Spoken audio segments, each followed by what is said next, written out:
Zdravo, evo nas na 9. času. Tema 9. časa su i dalje petlje, ali i dalje pokušavamo da crteže napravimo što dinamičnijim. Koristit ćemo petlje u petlji i koristit ćemo grananje u okviru petlje. Napravit ćemo različite zanimljive crteže, poput recimo plesnog podijuma. Odgledaj naše naredne videe. Želim ti uspešan rad. Evo nas na 9. času. Na ovom času ćemo govoriti detaljnije o grananju i govorit ćemo detaljnije o petljama u okviru petlji.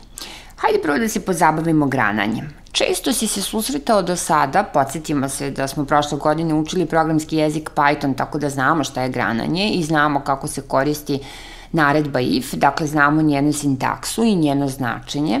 Tako da možemo da primenimo ovu naredbu u nekim konkretnim primerima gde nam je to neophodno u Pygame-u.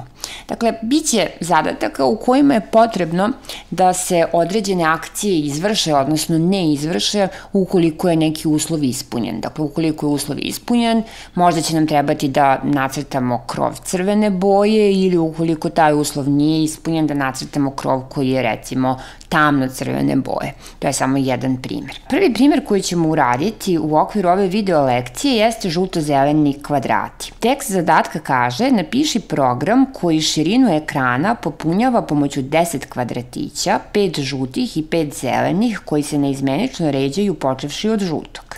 Evo pokazat ćemo primer. Ta slika izgleda ovako, dakle imamo žuti, zeleni i tako redom. Ispunjen je ceo ovaj ekran i na ovom ekranu se nalaze kvadrati koji nisu pomaknuti ni gore ni dole, nego su ovako poređeni po sredini. Hajde da vidimo šta je to što se od nas traži. Šta nam je dato? Broj kvadrata, dakle promenljiva koja je postavljena na broj 10 jer ih ima upravo 10, širina i visina jednog kvadrata, dakle s obzirom da je kvadrat u pitanju, znamo da je visina i širina jednaka, odnosno sama dimenzija kvadrata je dovoljna promenljiva kojom ćemo opisati kolika je širina, odnosno visina, i to postavljena širina podeljeno broj kvadrata. Sasvim razumljivo jer trebalo bi da ceo prozor popunimo kvadratima koji su jednaki i onda je logično da dimenziju kvadrata dobijemo kada širinu prozora, dakle govorim sad o ovome, dakle kada širinu prozora podelimo brojem kvadrata, onda će svaki kvadrat biti podjednake veličine, dakle dimenzija svakog kvadrata će biti jednaka. Vertikalna sredina ekrana kaže da je to sredina, promenljiva sredina, u promenljivoj sredini pamtimo vertikalnu sredinu ekrana i to je visina podeljeno sa 2. Šta je to sredina? Dakle, kada ovu ovde visinu podelimo sa 2, to je određena vrednost za promenljivu y. To nam je dato i dalje ulazimo u nešto ovako. Brojač i je od 0 do broj kvadrata, dakle želimo da prođemo kroz sve kvadrate i trebalo bi da odredimo koja boja će se nacrtati. Boja zavisi od toga da li je redni broj kvadrata paran ili neparan. Podsjetit ću te sada da smo prošle godine učili kako proveravamo da li je neki broj paran ili ne. Broj je paran ukoliko je deljiv sa 2.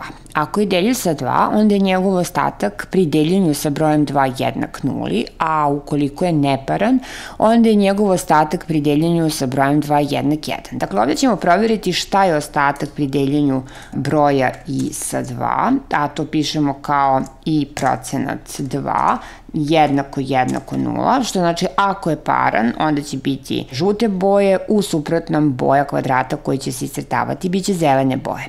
I ono što nam još preostalo, kako bismo nacrtali ove kvadrate, jeste da odredimo koordinate gornjeg levog temena. Zadajemo kao uređeni par, pa tako ovdje i navodimo. E sad, šta su koordinate? Hajde da se vratimo ponovo. Ako pogledamo ovaj ovdje deo, dakle vidjet ćemo, moramo prvo da odredimo šta nam je to x koordinata.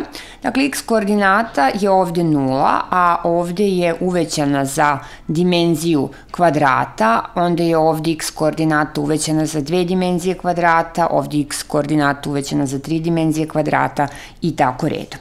Što se tiče visine, ono što je zanimljivo jeste da nam je sada ovde potrebna ona promenljiva koja se naziva širina, jer suštinski, dakle sve ove tačke imaju identičnu y koordinatu i ta y koordinata se dobija kada se od te širine koju smo mi izračunali, a širina je u suštini polovina visine, oduzme još polovina dužine ovog ovde kvadrata, odnosno polovina dimenzije kvadrata. Tako da ćemo to zapisati na sledeći način. X koordinata će biti I puta dimenzija kvadrata, dakle dimenzija kvadrata. Druga koordinata nam je širina minus dimenzija kvadrata podeljeno sa 2. Hajde da probamo. Dakle, još samo jednom da pojasnim ovo I puta dimenzija kvadrata. Pošto I prolazi kroz petlju, ako je I 0, onda smo opisali ovaj prvi kvadrat, ako je I 1, onda smo opisali drugi kvadrat, odnosno teme drugog kvadrata, ako je I jednako 2, teme trećeg kvadrata i tako redom. Ako pokrenemo program, nismo dobili to što je trebalo da dobijemo, samo da vidimo zašto nismo to dobili. Aha, da. Ovdje smo napisali širina i nije javio grešku zato što ta promenljiva postoji. Suština ne oduzima se od širine, nego se oduzima od sredine, a sredina je dakle bila ova tačka ovdje, visina podeljena sa 2. Tako da je ovdje semantička greška, dakle nije bila greška prilikom kucanja, sintaksna, nego je semantička, dakle sredina. Sredina. I hajde da pokrenemo program, da, dobili smo rezultat koji je odgovarajući. Isti ovaj program možemo da uradimo i na jedan drugi način, a to je, dakle, da se dimenzija kvadrata postavi na odgovarajuću vrednost, da se sredina takođe postavi na odgovarajuću vrednost, to je ono što smo već videli, ništa što nije viđeno. Jedina novina u ovom ovde delu, pa ću jedino nju iskomentarisati, jeste da se sada boja postavi tako što se prolazi kroz listu. Ovdje je napravljena jedna lista koja se naziva boje i ima 2 elementa i ti elementi boje su zapravo pg.color od yellow i pg.color od green. Ono što ovde jeste suština jeste da prilikom prolaska kroz petlju treba da uzmemo boju koja se nalazi na nultoj poziciji u listi ili boju koja se nalazi na prvoj poziciji u listi. A to ćemo uraditi tako što ćemo kroz listu proći i reći da je boja jednako boje, dakle ime liste, a onda indeksu pristupamo tako što tekuće I, zapravo posmatramo njega i gledamo njegov ostatak pri deljenju sa dužinom liste, dužina boje, da, tako se zove lista. Šta se ovde dešava? Dakle, ukupan broj elemenata boje je 2, a onda i ti element u stvari delimo sa 2 i gledamo šta je njegov ostatak. Ukoliko je to paran broj, njegov ostatak pri deljenju sa 2 će biti 0, pa će se onda odgovarajući kvadrat bojiti u žuto, odnosno ukoliko je to neparan broj, onda će ostatak pri deljenju biti 1, pa će se kvadrat odgovarajući bojiti u zeleno. Hvala ti na slušanju videa. Nastavljamo dalje sa 9. časom.